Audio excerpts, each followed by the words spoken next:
This video is brought to you by friend of the channel, SteelSeries, makers of the best keyboards, mice, and headsets on the market. They just released an all-new, all-white model of their industry-leading, award-winning premium headset, the Arctis Nova Pro Wireless. Get 12% off this or anything else on the SteelSeries website when you use offer code SKILLUP at checkout. Click below to grab one now, or stick around to the end of the video to learn more.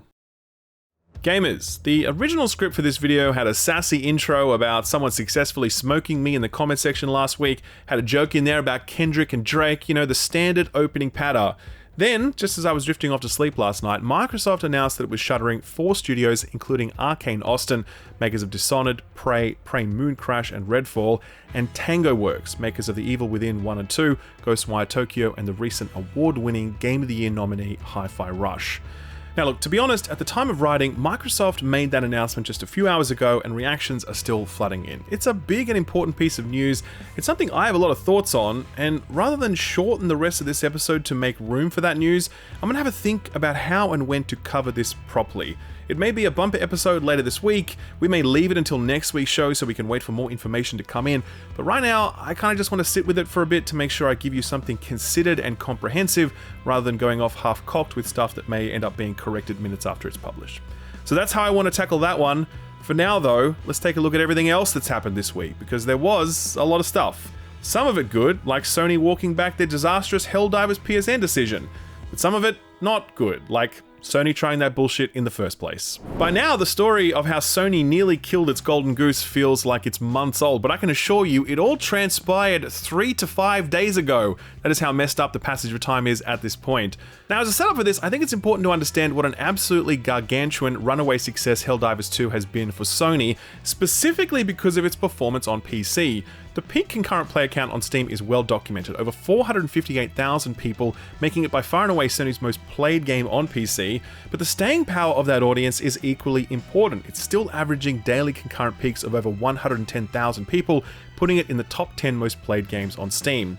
But the commercial success of this release cannot be overstated. Industry analyst Matt Piscatella revealed this fascinating set of stats. Quote, PC has been a huge part of the success of Helldivers 2 in the US. With PC, Helldivers 2 is already the 7th highest grossing Sony published game in history.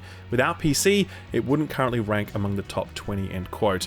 Think about that. Think about the hundreds of games that Sony has released over the years since its inception as a game maker, and Helldivers 2 is the 7th highest grossing title in just a few short months because of its PC presence. So what do you do when you're a video game executive who sees something very successful?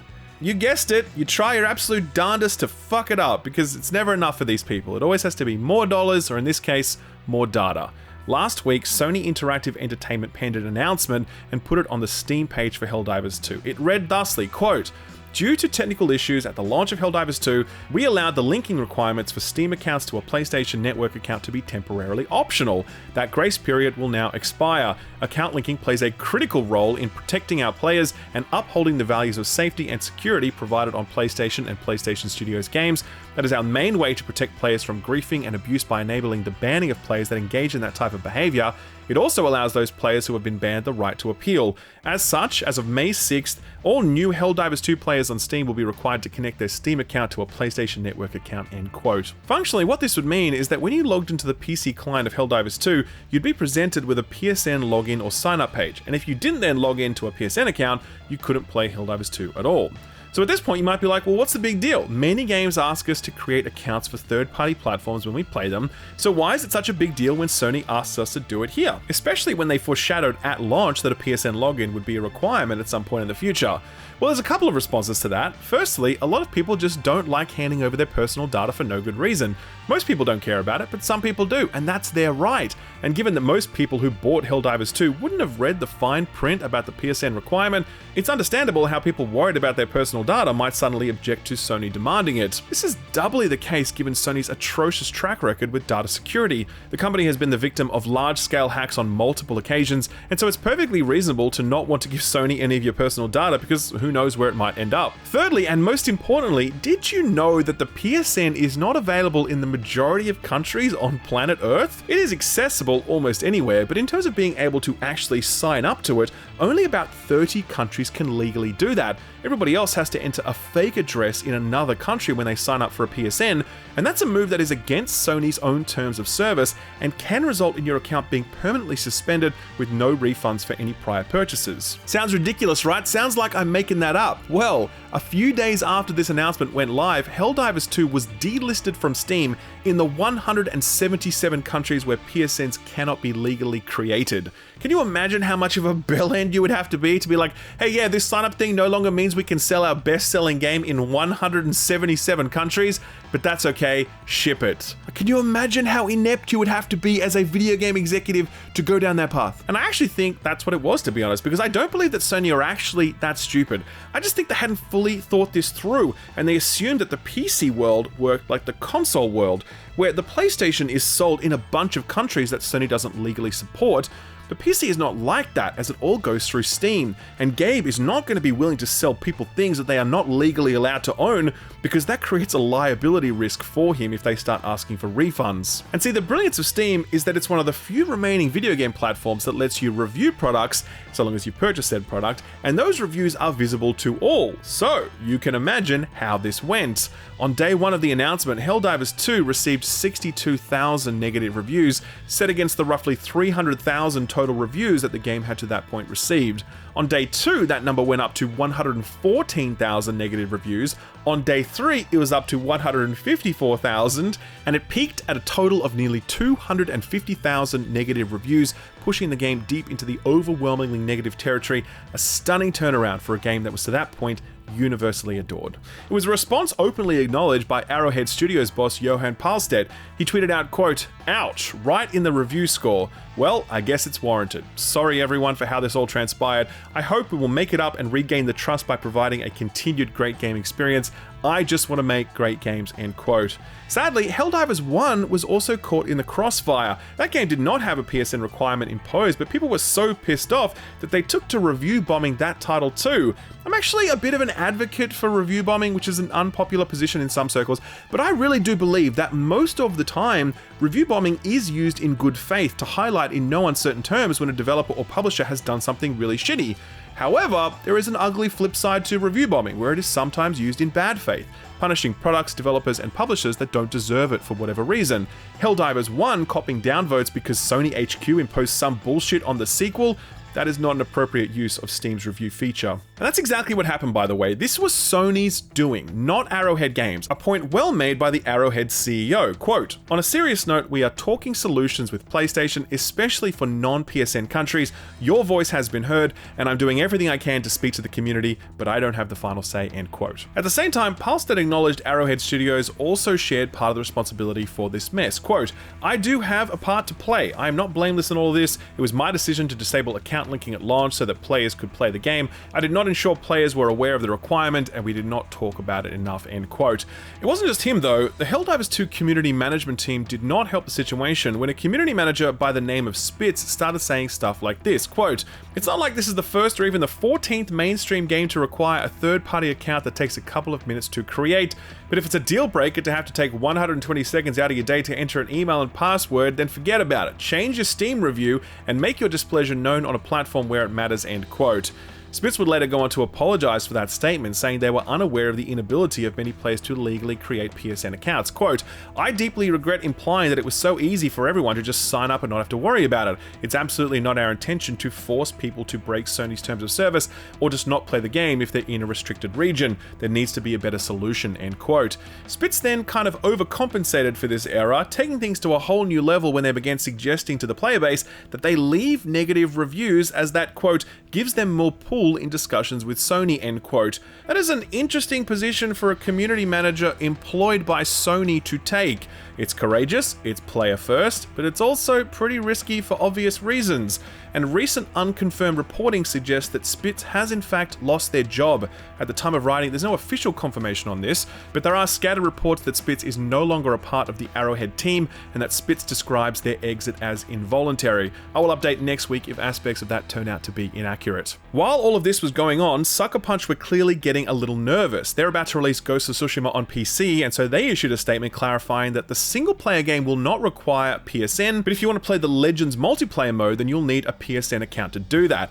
bad luck if you live in one of those 177 countries where that isn't allowed. Obviously, none of this could remain this way for long, and so a few days later, democracy prevailed, both literally and figuratively. The downvotes had pressured Sony into caving, and they did so with this tweet, quote, "Helldivers fans, we've heard your feedback on the Helldivers 2 account linking update. The May 6 update, which would have required Steam and PlayStation Network account linking for new players or for current players beginning May 30, will not be moving forward. We're still learning what is best for PC players, and your feedback has been invaluable. Thanks again for your continued support of Helldivers 2, and we'll keep you updated on future plans," end quote. So there you have it, another successful major operation completed. Helldivers, time to return to base, knock back some liberty, and log into your Steam account to change that review from negative to positive. And sure enough, that's exactly what they did. At the time of writing, Helldivers 2 has rebounded to mixed on Steam, with over 90,000 positive reviews submitted in the last day and a half alone. Helldivers 2 lives to fight another day.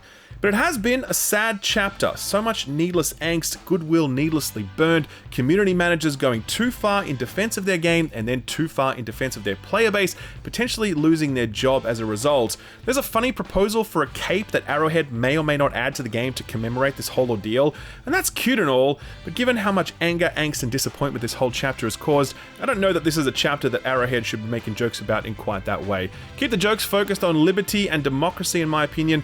The sooner that everyone can move on from this whole ordeal, the better. And for Sony, you guys really need to smarten up, because if you're going to release your games on PC, it is unacceptable that any part of what you're selling cannot be legally played in 177 countries. That is some bullshit, and it can't stay that way if you're serious about a future where more and more PlayStation Live services appear on PC. Alright, so that was the big story for the week, the Microsoft stuff notwithstanding, but there was plenty of other stuff too. It breaks my heart to say it, but Alan Wake 2 has still not yet recouped its development and marketing costs. The news comes from Remedy themselves. In their investor relations report, they said, quote, "Alan Wake 2 did not yet generate royalty revenue," end quote.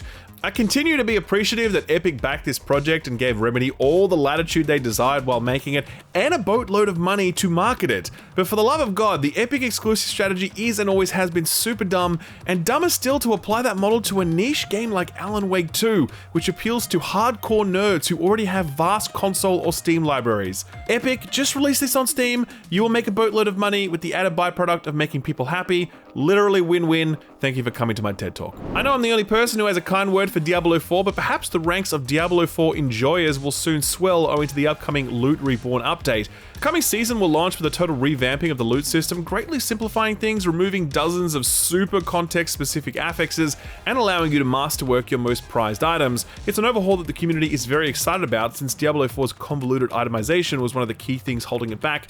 If all this sounds familiar, then you're spot on, because Diablo 3 went through the exact same thing with Loot 2.0 back in the day. But then again, basically every single looter goes through this if it manages to survive the launch window, which is why Destiny 2 and The Division went through it, but why Suicide Squad never will. Speaking of Activision Blizzard King, we learned that Vicarious Visions was at one point working on a 3D Donkey Kong game and a Tony Hawk 3 and 4 remaster, but were of course assigned to make something much more fun and interesting: Call of Duty content. This news comes from Liam Robertson, who got confirmation that circa 2016, Vicarious Visions were working on a Donkey Kong game codenamed Freedom. Apparently, vine grinding was a key mechanic. It's no wonder that these guys would go on to make a Tony Hawk remake. Nintendo was on board, and apparently Miyamoto himself was heavily involved, but the project was scrapped in 2016, which actually left the studio's co-founders so frustrated and disappointed that they left their studio to start a whole new studio called Velen, the studio that would release Mario Kart Live Home Circuit and the ill-fated Knockout City. As for that Tony Hawk 3 and 4 remaster, it's pretty much exactly what you expected. The 1 and 2 remake was a critical and commercial success, and so the studio pitched Activision on greenlighting 3 and 4, but Bobby Kotick wanted that Call of Duty money, so the studio was told no and set to work on making COD content and the Diablo 2 remaster. The studio has since been assimilated into the Blizzard Borg. A real shame, and another example of what Take-Two showed us this week when they shuttered Roll 7. We'll talk more about that when we cover the recent Microsoft studio closures very soon. Speaking of Nintendo, they aren't done with the Yuzu takedowns. You might recall that they went after the Yuzu emulator earlier this year, clotheslining the dev team with a lawsuit that saw the team immediately fold. Since then, a number of new Yuzu forks have sprung up, because that's the way it goes with open source emulators. And this week, Nintendo provided a DMCA takedown takedown request to GitHub, seeking to take down over 8,000 repositories. GitHub will no doubt comply, pushing the emulation scene further underground, because if there's one thing that the internet has taught us, it's that nothing is going to stop people from playing their Hannah Montana DS cart dumps on their Steam Deck if that's what they want to do. LEGO Fortnite is still trucking along, and this week it got a brand new permanent Star Wars mode. To celebrate May the 4th, Epic announced the mode which allows you to build a rebel village, meeting iconic characters while fending off nearby Imperials. The Battle Royale mode is also getting some stuff, with Chewie being a recruitable character and Darth Vader as a boss who drops a mythic lightsaber. Hell, even Fortnite Festival is getting in on the action, with the Cantina Band song being playable, a song I would play for you now, except for the fact that Disney would copy strike the video and claim all the revenue. Thank you, Bob. Appreciate it, buddy. Xbox just announced a Summer Game Showcase. It's what would have been attached to E3 had E3 still existed, but now it's Jeff Keighley's annual Trailerpalooza. I was relatively excited about this one, cautiously optimistic you might say, but with the recent Xbox news, I really can't muster any enthusiasm at all, especially given that the major ticket item in the post-show will be a deep dive look at the next Call of Duty. What a sad and sorry state Xbox has been reduced to. More on that later, I guess. Just briefly, one other showcase announcement this week, and it was for THQ Nordic's annual webinar. They usually put on a good show, actually, and this year on August 2nd, you can expect to hear updates on games including Epic Mickey Rebrushed, the Gothic 1 remake, Titan Quest 2, and plenty more. While the industry seems to be tightening its belt, Hasbro seems to be spending money like Brewster, only it's not a million, it's $1 billion. The entertainment conglomerate has committed over $1 billion to game development across 4 AAA studios, one of them working on a G.I. Joe game, another one on a Dungeons & Dragons game, another one working on something spooky, their words, not mine, and the 4th studio is working on a sci-fi RPG called Exodus. It's that one that looks really Mass Effect because it's made by a bunch of former BioWare employees, so that all checks out. Will Hasbro strike gold with their $1 billion where Embracer failed? Well, let's hope so, because we certainly don't need another Embracer level flop anytime soon. Did you catch that massive Returnal announcement last week? Oh man, they sure hyped that one up. A post on their official channel started teasing something to be announced on the game's 3-year anniversary. DLC would have been a very reasonable assumption, maybe even a teaser for the sequel. What do we actually get? A new Call of Duty game. No, I'm joking, that's the wrong publisher. It's a Returnal graphic novel with an accompanying animated adaptation which will be going up on YouTube. That announcement probably could have been an email. Some quick sales figures. The Knuckles TV show is a hit. It dropped on Paramount Plus this past week and immediately became the most watched show of any Paramount Plus original. Probably not a sterling endorsement of their overall lineup and success, but hey, this is the network that brought you the Halo show, so we'll take what wins we can get. A big win for Shellfish. Another Crab's Treasure continues to sell well. 100,000 units in the first week. Great result for those boys and the team. The title was already a critical success, and now it's a commercial success as well. If they were owned by a AAA publisher, they'd no doubt be shut down in the next 6 months, so it's a good thing these guys are truly independent. Speaking of layoffs, there were more of them this week. Kyokan, the studio behind Deliver Us the Moon and the recent Deliver Us Mars, has laid off their entire team. The news comes after numerous unsuccessful attempts to secure funding, including an open pitch at GDC for any and all who might be interested. The co-founders have vowed to fight on as best they can, announcing a Kickstarter for a new game titled Deliver Us Home. Let's hope they get there. Paladin Studios closed their doors after 19 years in business. They had previously worked on stuff like Good Job, Cut the Rope Remastered, and My Tamagotchi Forever, but after failing to secure new work, they decided to shut up shop so they could guarantee their staff proper notice and severance. And Firesprite Games also suffered an undisclosed number of layoffs this week. This team delivered the Horizon VR launch title for the PSVR 2, but now Sony has literally 0 first-party VR titles in the works, so there's that. They were then working on a live service Twisted Metal game, which apparently got canned, so sadly, these layoffs were very much to be expected. Pivoting to some brighter news, Bethesda just released info about the upcoming update to Starfield. This patch drops on May 15th, and it brings a number of bug fixes and improvements. It also delivers 60 FPS on Xbox consoles. Better late than never, I guess. Biggest addition will be maps for towns, which is an insane thing to say, but Starfield really did ship without maps for towns, making them basically impossible to navigate until you memorize them. The trailer for the patch also teased the arrival of ground vehicles, meaning that instead of running around empty planets with nothing to see or do, you'll be driving around empty planets with nothing to see or do. Thanks, Todd. Appreciate it. So what got announced or delayed this week? Okay, I got some good news and I got some bad news. Which one you want first? The good news, you say? Okay, well, here it is. We're getting a new Batman Arkham game. Ready for the bad news? It's a VR game exclusive to the MetaQuest 3 headset. Hard to know which is a bigger disappointment, this news or the Suicide Squad. I'm kidding, of course. Nothing could be more disappointing than Suicide Squad. But yes, this game is real. It is being made by VR outfit Camouflage, a first-party meta studio who previously worked on that Iron Man VR experience, which was actually pretty good. Still, it's disappointing to know that this is the next and probably only Arkham game we're going to get for the next decade. So yeah, it's called Batman Arkham Shadow and it's out late 2024. Here's one we've been waiting for a long ass time. Ubisoft's XDefiant finally has a release date. On May 21st, it'll launch free to play for all platforms bar Switch. I actually previewed this one early last year and it's good, it really is. It's clearly targeting the COD community. The feel of it is extremely COD, but it's got classes and objective-based game modes, and it's almost COD meets Overwatch, which is basically just Black Ops 4. When I played this, I really felt like it was close to being ready, so I'm quite surprised that it's taken so long for this one to release. Not sure what Ubi's been doing in all that time, but hey, it's finally here, or at least it will be real soon. I'm not expecting this one to steal COD's crown, but I do think there's a market for a competent, free-to-play COD-like, and hopefully this one can find its footing where the likes of Skull and Bones and Hyperscape failed. And don't even get me started on the Division Heartland. Where the hell is that game, man? Is that even still in development? Ubisoft, if you are listening, please give us an update on that one, because it's certainly been a hot minute. Earth Defense Force 6 faces much stiffer competition than it did just a few short months ago, when it had the monopoly on over-the-top, jingoistic military shooter parodies with a lot of Starship Trooper energy. Since then, Helldivers has burst onto the scene, and with the PSN stuff out the way, it now shows no signs of slowing down, but Earth Defense Force has never been deterred by long odds. After releasing in Japan in 2022, the game will finally make its way to the West on July 25th, exclusive to PC and PlayStation. I suspect an Xbox release is unlikely. Star Wars Hunters, remember that one? You absolutely do not. I nearly fell out of my chair when I saw this had finally gotten a release date, as this was initially revealed back in 2021. Do you know how much shit has happened back then? Back then it was still okay to like Drake. That's how long ago we're talking. Star Wars Hunters is a free-to-play 4v4 arena shooter developed by Zigna, so I wouldn't expect the world from this one, but if you'd like to try your odds against the monetization, then this arrives on June 4th for both Switch and mobile platforms. Speaking of mobile, Assassin's Creed Mirage arrives for iOS on June 10th. It will be playable on any iOS device featuring an M1 chip or later, which is really just the latest generation of Mac products. It's also offering a free 90-minute trial so you can see how well it performs on your hardware before slapping down your cash. Not a great Assassin's Creed game, to be honest, but not terrible either. Kind of a good fit for mobile given the low stakes and repetitive structure.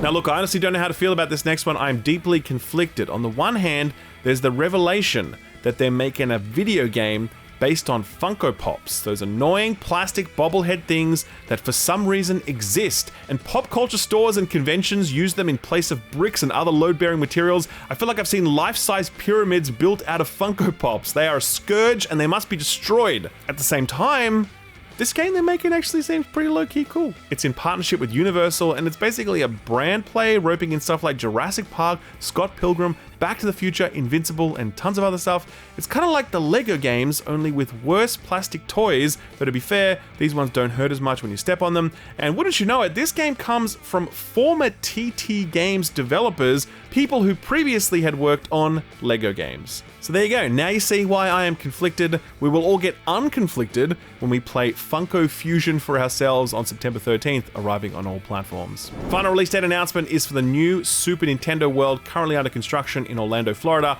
We now know that this will open sometime in 2025, and it will feature a Donkey Kong Land. They didn't have that at Universal Studios in LA when I was there, so I'm low-key jealous that Floridians will get to experience it. But there's also another Nintendo Land being built in Singapore, which is a hell of a lot closer to home for me, so I think I'll just wait for that one. Also, less crocodiles than in Florida. Having said that, I do live in Australia, so I don't know what the hell I'm talking about. So what came out last week? Well, Endless Ocean Luminous arrived for the Nintendo Switch, and sadly, it is a bit of a dud. This is the third entry in the eclectic underwater exploration series, a series that has a bit of a cult following. That following was rather resistant to the idea that Endless Ocean Luminous wasn't great, suggesting that game reviewers don't like niche titles, which Edmond didn't love hearing, because he actually loves the Endless Ocean series, and he too did not enjoy Luminous when he got an early copy of it. He's done a write-up about that over on our Patreon, available free to everyone. But TLDR, the game is not great at all, and a rare miss for Nintendo. It's currently sitting at a weak 63 on OpenCritic. IGN were brutal, scoring it a 4 out of 10 and saying, quote, "Rather than providing a relaxing undersea escape, Luminous repetitive tasks and uninspiring environments are boring and forgettable from the start. The ridiculous random requirements to advance the story feel inconvenient in multiplayer and nearly impossible if you're playing alone, and the story I was rewarded with is so brief and shallow that it fails to make any impression at all," end quote. Ouch. VGC were a little kinder, scoring it 3 out of 5 stars stars and saying, quote, "Taken on its own merits though, Luminous does still provide enjoyment in its solo dive mode, as long as players are happy enough with exploring random environments, uncovering maps, swimming through the various nooks and crannies thrown up by its algorithms, and scanning and photographing the species they come across," end quote. Like I said, if you're interested in Edmond's take, that's over there on the Patreon, link below the like button. INDIKA is one that I've been very interested in, no doubt due to my persistent and omnipresent sense of Catholic guilt. You play as a nun on a journey of self-discovery, only it gets all sorts of weird and messed up because religion is pretty weird and messed up when you really think about it. I suspected this one would do well in terms of narrative and tone, but I wondered how well it would actually play. The answer is not great, but the narrative and tone stuff is so good that it seems to carry it over the line. It's sitting at a strong 77 on OpenCritic. PC Gamer summed it up well when they scored it a 79, saying, quote, "INDIKA takes some wild tonal risks, but mostly plays it safe when it comes to the stuff you do with your hands, and even then it's not always successful. Even if the ye-old faith versus reason debate does nothing for your big 21st century brain, the cumulative effect is a game that manages to mash together a bunch of familiar elements into a new form that's disquieting and gratifyingly obtuse," end quote. I like GameSpot's words too. They scored it an 8 out of 10 and said, quote, "INDIKA is a fascinating psychological examination of faith and doubt that's supported by remarkable visuals and mature writing. Occasionally, its ambitions get a little unwieldy, but developer Oddmeter's decisions to take on those heady themes and confidently explore nearly all of them is an impressive feat," end quote. Nice to see this one land so strongly. Only other major releases for the week were V Rising and Hades 2 Early Access, but we'll still need a little while for reviews to roll through for those, so we'll check back in on them next week. So what's coming out this week? Well, biggest release of the week is actually something very small, or at least it would have been if Dunkey hadn't helped shine a light on it, making it the debut game for his publishing label Big Mode. The game is Animal Well, a solo developed project from a guy called Billy Basso. It's a Metroidvania with a twist, or twist plural, but I won't spoil any of that as that's best discovered for yourself. I know about them because Austin has actually played and finished this game. His review will be going up on the channel this time tomorrow, so be sure to subscribe and ding the bell so you'll know the minute that's live. Animal Well is dropping for PC, PS5 and Switch. Not sure if it'll ever come to Xbox, I guess we'll see. Crow Country is an intriguing looking PS1 style horror game from the team behind Snipper Clips and Tangle Tower. It had a demo a while back that got some nice buzz, and today the game will launch for all platforms bar Switch. You cat weirdos, Stray has revealed you as easy marks, and now game developers are gunning straight for your wallets. Nintendo figured out the dog stuff 2 decades ago with Nintendogs, so it's kind of a one of the cat thing, took this long to catch on to be honest. This latest cat game is called Little Kitty Big City, and it just seems to be about cute cats doing cute cat things like playing with toilet paper rolls or harassing poor innocent shopkeepers. It's coming to all platforms bar PlayStation, and it will be day one on Game Pass when it launches today. Pac-Man Mega Tunnel Battle Chomp Champs is a Pac-Man Battle Royale game. You have no idea how many takes it took me to get that right. It was originally a Stadia exclusive, but today it's going to be arriving for every other platform. While Austin is playing Hades 2 this week, I've been busy playing Homeworld 3, which releases exclusive to PC on May 13th. I really loved Homeworld back in the day. I played both 1 and 2. I don't even know how I got my hands on them, but it somehow ended up on my PC and stayed there a long time, owing to the fact that there really was just nothing else like Homeworld. Its take on truly three-dimensional space being wholly unique at the time, with the clean visuals and finely balanced soundscape delivering pitch-perfect sci-fi vibes. This latest entry comes from Blackbird Interactive, who previously delivered the well-received Homeworld Deserts of Carrick. This is the first numbered Homeworld game in over 20 years, and I for one am just glad to see it's still in the mix, because to this day there has never been anything quite like Homeworld. My review for that one goes up this weekend, so as I said before, be sure to subscribe and ding the bell so you won't miss it. Only other release for the week is a Switch port of Biomutant. I don't know how this is going to run, since it ran pretty shit on high-end PCs back when it released in 2021. Performance issues aside, the game is also just not great. I'm not sure if it's been improved in the last 3 years since launch, so if you are interested, be sure to check out more recent reviews, since yeah, this one definitely had quite a few problems at launch, like a lot. Okay, there's one more title releasing this week that I haven't mentioned yet, so put this on your radar. To this day, Morrowind looms large in the memory of anyone who played it. Sure, we've had a ton of open-world, 3D first-person adventure RPGs since then, but none have managed to recapture the totally weird, eerie vibes of Morrowind, a land of great houses and myriad races, and where we all rode around on giant bugs as taxis. Enter Dread Delusion, a game that is very deliberately looking to deliver those same vibes, and it seems to be doing a good job of it. The game has been in early access since June 2022, and since then it's been sitting at very positive on Steam, 92% of reviews positive. If you read the Steam reviews, most of them are like, oh my god, it's giving Morrowind, which is really, really high praise actually. The visual design is very garish, a far cry from the endless sea of brown that was Morrowind, but it still looks otherworldly, as though you're stepping into a place where any and everything could happen. The early access period for this one is now wrapped wrapping up, and the game will officially hit 1.0 on May 14th. If you'd like to check it out, wishlist it, or maybe even buy it, I've left a link to it over on my Steam Curator page, which also has links to all of the other put this on your radar stuff I've recently covered. I'll leave a link to all of that below the like button. Sort of free stuff time now, and a lot to cover this week as the sort of free lineups are all live, and they're pretty good actually. Epic, for example, right now they're giving away Cat Quest 2, see, another cat game, as well as Orcs Must Die 3, but later this week they'll be giving away Circus Electrique, a brilliantly presented turn-based RPG in a novel circus-inspired steampunk setting. Got great reviews when it launched back in 2021. Xbox Game Pass is here, and it is no slouch this month. Biggest ticket item is Star Wars Jedi Survivor. That snuck in there last minute to celebrate May the 4th. Really fantastic game that was brutally undermined by horrific PC performance at launch. Performance that has improved since then, but it's still far from perfect, and it's unlikely to receive further patching, so this is probably as good as it's ever going to get. Still, great game and a very nice pickup for Xbox. Tomb Raider Definitive Edition is also on there, as is that Little Kitty Big City I mentioned earlier. Last one is that Brothers: A Tale of Two Sons remake, which is meant to be okay-ish, but a bit of a downgrade versus the original, so if you're planning on picking that up, then you may want to just spring for the original instead. Luckily, it's only a couple of bucks these days. Prime Gaming are doing the giveaway thing as well. Last month, they were all about Fallout, and they're still at it this month, giving away Fallout 3 Game of the Year Edition. Tomb Raider Game of the Year Edition is also available. I feel like that game has been given away more times than I can count at this point. Everyone loves a bit of Star Wars Lego, and Amazon are happy to oblige with Lego Star Wars 3 The Clone Wars. And finally, and most interestingly of all, The Forgotten City is also up for grabs commencing May 16th. This started its life as a Skyrim mod before being spun off into its own standalone game. It's a time loop game about trying to survive a cataclysm in a small sectioned off corner of the Roman Empire. I liked it, sort of, but I also felt it could have done a lot more with the time loop stuff.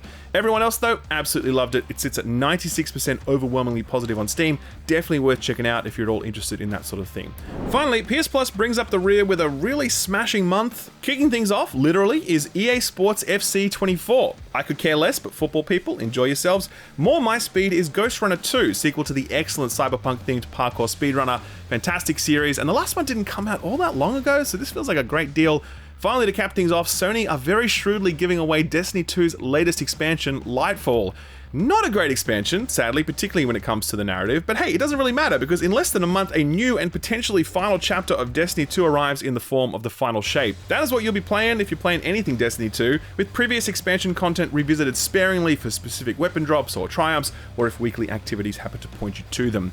Also interesting to note, Sony is pulling Horizon Zero Dawn Complete Edition from its PS Plus catalog, hinting that the rumors of an impending remaster announcement may be true. If it is true, then Sony have truly jumped the robot megalodon. Imagine getting a Zero Dawn remake before we got a Bloodborne remake. Hard Drive Magazine themselves would turn it down for being too ridiculous a headline. Our feel-good story for the week comes courtesy of Edmond this week, actually. He's a huge fighting games nerd, and his game of choice is Tekken. He's been tracking a very unique event in the Tekken community lately, that being the grand entrance of Eddy Gordo, who joined Tekken 8 as a DLC character. First featured in Tekken 3, Eddy quickly became famous as the most button mash friendly fighter, with his flowing capoeira moves seamlessly weaving together no matter which buttons you were hitting. His arrival in Tekken 8 gave someone by the name of Jim Mashima an idea. Jim set up a bot that plays Eddy Gordo exclusively, and it only spams one button all the time. No directions, no blocks, no combos, just relentlessly, endlessly spamming left kick. He streamed Eddy's pursuits on the ranked ladder and people tuned in. Eddy got over 6,700 followers on Twitch, and at one point 35% of the total number of people watching Tekken on Twitch were watching Eddy spam left kick. And once you know it, Eddy was surprisingly effective. At one point, he was at a win rate of around 35% until people started getting wise to his tricks. After a total of 142 hours spent grinding the ranked ladder, Eddy arrived at a win rate of 32%, hitting rank Eliminator, which is about the middle of the ranked ladder, and his largest win streak was 9 wins. He even managed to score plenty of perfects, which has got to feel pretty bad for those on the receiving end of Eddy's now infamous left kick. Alright, ladies and gents, a few things before we go. If you are in Australia or New Zealand, you still have a few weeks to enter the draw for a brand new custom-built Shill-Up themed PC thanks to Gigabyte Aorus. Link to that competition below in the description. Secondly, thank you as always for sticking through to the end of the episode. Always appreciate your time. I hope you had fun, and if you did, please be sure to drop the video a like, since that's like, tipping your waiter, only it doesn't cost you a dime. That's win-win for everybody involved. If you'd like to come back next week, then be sure to subscribe and turn on notifications, because we got some good stuff coming this week. Austin's got Animal World going up tomorrow, I've got Homeworld going up this weekend, and then I'm actually doing some travel next week for something secret. Can't talk about it yet, but I'm excited. Thanks again, everyone. All the best to you, and a big thanks to this week's sponsor, SteelSeries. It is no secret that this video sponsor, SteelSeries, puts out the best gaming headset on the market, the Arctis Nova Pro Wireless. That's not just me talking, by the way. Go and look at reviews, go and look at the dozens and dozens of awards that this thing is racked up, and you will see just how good this thing is. I've been using it since before it was released, actually. SteelSeries sent me an early unit, and it's been incredible. Could never imagine replacing it unless SteelSeries were to release an all-new, all-white edition that contrasts beautifully with my all-black setup for a nice domino-style effect, while neatly matching my white controllers when playing on Xbox or PS5. That's right, the crazy scientists at SteelSeries Labs have done it. They took the best headset on the market and gave it a brilliant all-white finish that looks lovely whether you're using it at home or on the go. Because believe me, this thing is versatile. The white Arctis Nova Pro Series headsets come in PlayStation or Xbox variants, but they also support multi-system connect, allowing you to connect to a PC or multiple consoles at the same time, so you can just switch between them really easily. That's done through this sexy looking dedicated audio controller, which not only handles that, but also lets you control volume, chat mix levels, switch audio modes, tweak EQ, and much more. This thing comes with 2 batteries in the box, one of them charging in that DAC while you use the other one, giving you unlimited battery, especially given that each of these batteries supports up to 22 hours of playback. It's also one of the only gaming headsets on the market to feature active noise cancelling, something that almost no other gaming headset on the market does, and I absolutely love that. Putting them on and hearing that sound of silence is just so good every time. There are other bells and whistles on the SteelSeries Arctis Nova Pro Wireless headset, so if you want to get the full rundown, you can find out more info on their website. The white edition is brand spanking new, and it will sell out because that's what always happens whenever SteelSeries release a new headset. So if you want to grab it, be sure to get in quick. Best of all, you get 12% off when you use offer code SKILLUP at checkout over at SteelSeries.com. That's 12% off, no strings attached when you visit SteelSeries.com and use offer code SKILLUP. Thanks SteelSeries for sponsoring the video, and thank you for watching it.